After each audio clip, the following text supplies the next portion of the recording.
Mono capuchino. Bueno, don Luis Estrada, ¿cómo están los promedios de encuestas a este momento? Ya se acabó la intercampaña, para efectos, mañana comienzan.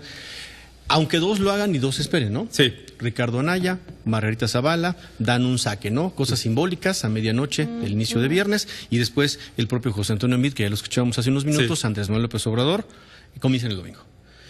Bueno, pues es interesante ver como toda la película completa desde octubre, noviembre, diciembre, ver qué pasó en las intercampañas. Por supuesto, se entiende que y pues quienes no se ven beneficiados en ninguna forma en cambios radicales en las preferencias mencionan que es importante que las campañas todavía no empiezan y que eso finalmente también hace que no se mueva nada. Pero pues entonces estamos simulando un periodo en el cual, pues, por supuesto que los candidatos se van a conocer, lo acaba de decir José Antonio Meade, su campaña creció más que los demás, es decir, sí hay un efecto, pero fuera del efecto que se observa respecto del conocimiento de los candidatos, que no se modifica radicalmente en términos de propuestas, en términos de nada, porque no pueden hacer nada, sabemos la ley electoral limita lo que pueden decir los candidatos. Entonces, vemos una situación estable. Yo te diría, una buena noticia para los encuestadores mexicanos, la única en mucho tiempo, es que hay un consenso en quién es el primer lugar. Y eso está bien, porque nada más hay un puesto que se juega. Sí, claro. Pero el problema es que no hay un consenso en quién es el segundo lugar, en quién es el tercer lugar y cuál es la distancia que hay entre ellos, entre el primero y el segundo, y entre el segundo y el tercero. Y eso genera un efecto o varios efectos. Los dos principales, te diría yo, es, por supuesto, en el electorado respecto de, bueno, si mi candidato va a perder porque está muy lejos del primer lugar, ¿qué hago? Pues sacrifico mi voto y voto por otro para que no gane el que yo no quiero, etcétera. Aquí el punto es ¿por quién? Exactamente. Eso no lo sabe la gente todavía porque no está claro el segundo lugar. Por supuesto dirán, bueno, pues para eso son las campañas. Pero ese efecto ocurre.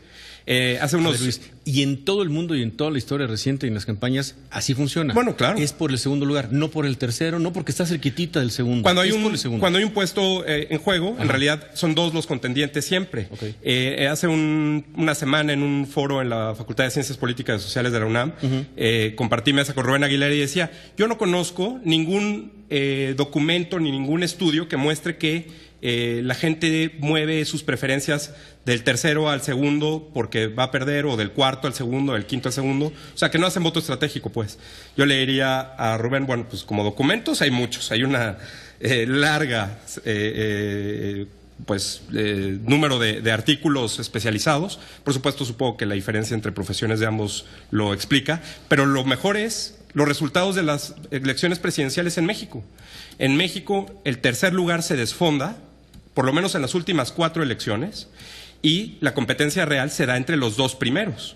Y pueden empezar empatados en 3. El tercer lugar se desfonda en las últimas 4 elecciones. Sí, se va a un lugar, pues entre 20 y 25 puntos, si no es que menos. Y en realidad los dos primeros lugares se dividen 60, 65, 70% del voto. Entonces, estás hablando de que hay un efecto de las encuestas en el electorado. Pero más importante aún, justo en esta etapa de precampaña, intercampaña, es el efecto que existe de las encuestas en las élites. ¿Que me refiero a las élites? Pues claramente los candidatos, sus equipos de campaña y quienes los rodean o quienes discuten, quienes escriben los periódicos, quienes hablan de encuestas, los propios encuestadores, en que, pues, ¿cuál es la estrategia que hay que seguir? Si tu candidato va en segundo lugar y estás seguro que va en segundo lugar y muy lejos del tercero, bueno, pues tu objetivo, por ejemplo, en los debates, en los spots, en lo que digas en las entrevistas, es el primer lugar. Pero si todavía no está claro quién es el segundo lugar y en algunas encuestas te ponen incluso en tercero, bueno, pues lo que tienes que hacer primero es deshacerte o despegarte del que esté compitiendo contigo por el segundo lugar para que haya un claro segundo lugar y entonces sí ir por el primero. Ese comportamiento también lo vemos en forma errática en los equipos de campaña que pues siguen mostrando un empate. Yo te diría, hay aparte del consenso, una confusión. Hay 4 tipos de encuestas. Es que es lo que quería justamente llegar, porque lo que hablamos es, no hay un claro segundo lugar, porque en algunas encuestas conocidas, pues un candidato está arriba. En otras no tan conocidas, estas encuestadoras de ocasión, ponen a otro candidato arriba. Sí. Y algunas muy pocas los ponen juntos. Digo, si de por sí tenemos una confusión y desconfianza en las encuestadoras, pues esto de plano hace parecer que mejor no las vemos, ¿no? Bueno, así como te decía que la noticia...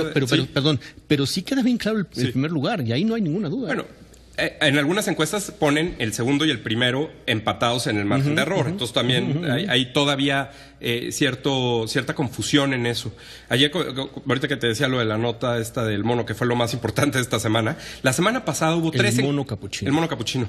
Hubo tres encuestas, hubo 3 encuestas en 3 días consecutivos con 3 escenarios diferentes. Sí. En uno quedaba prácticamente empate entre el primero y el segundo, y entre el segundo y el tercero, y empate por dentro del margen de error. Al día siguiente, una encuesta que pone un primer lugar muy arriba y el segundo y el tercero empatados, pero con el tercero subiendo y ahora siendo segundo. En fin, creo que eso es parte del problema. Si quieres, para quienes nos ven en televisión, traje algunas láminas donde más o menos explica esta situación. Venga. Y podemos mostrar los 4 grupos. Mira, en principio, la serie de tiempo, como te decía, muestra claramente que hay un primer lugar. Pero lo que sí ha pasado es que en las últimas semanas y las últimas publicaciones de las encuestas se cruzan el segundo y el tercero varias veces.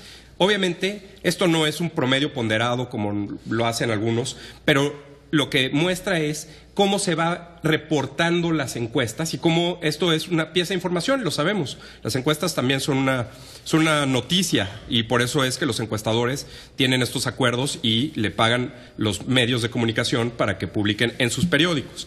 Realmente, si vemos la siguiente lámina, ¿qué fue lo que afectó o qué fue lo que modificó en las intercampañas? Pues no sabemos. Nosotros publicamos, lo recordarás, la última del año pasado. ¿En serio no sabemos? ¿Perdón? O sea, ¿es en serio? ¿No sabemos? ¿No hay un fenómeno? ¿No hay una idea clara? Ahorita. No sabemos por una razón, okay. no porque no sepamos interpretarlo. Okay.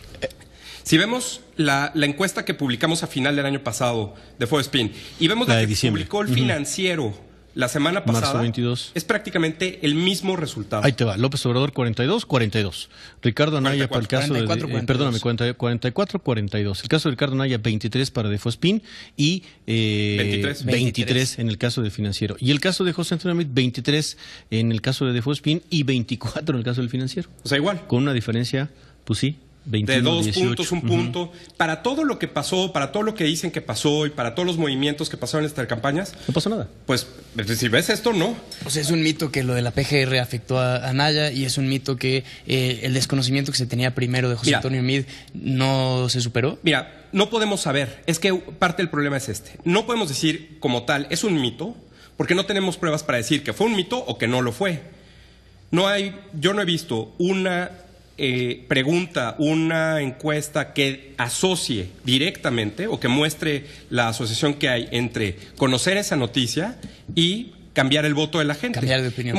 En buena medida porque el tipo de encuesta no lo permite. No estás entrevistando a las mismas personas varias veces en un lapso de tiempo, con una encuesta panel. Si le preguntas a una persona en marzo y luego le preguntas en abril a esa misma persona y pasa esta situación de un cambio, bueno, entonces podrías saber. O si haces un experimento en el cual hay un tratamiento, mides antes, mides después, en fin. Entonces creo que eso genera un problema. Y lo que sí es un hecho es, y podemos ver rápidamente los 4 grupos de encuestadores, o de encuestas, pues, hay una, como les decía, que López... Si quieres vamos a terminar la idea y después del corte vemos la lámina, ¿no? Bueno, ¿sí? Hay 4 grupos. Uno que tiene 1, 2, 3 claramente. Hay otro grupo que muestra primer lugar lejos del segundo y el tercero. Ajá. Hay otro grupo que muestra primero y segundo empatados y el tercero lejos. Ajá. Y el cuarto, donde el segundo y el tercero son diferentes que el otro grupo. Vamos a pausa y regresamos para entrarle al tema. Volvemos. Aprovecha.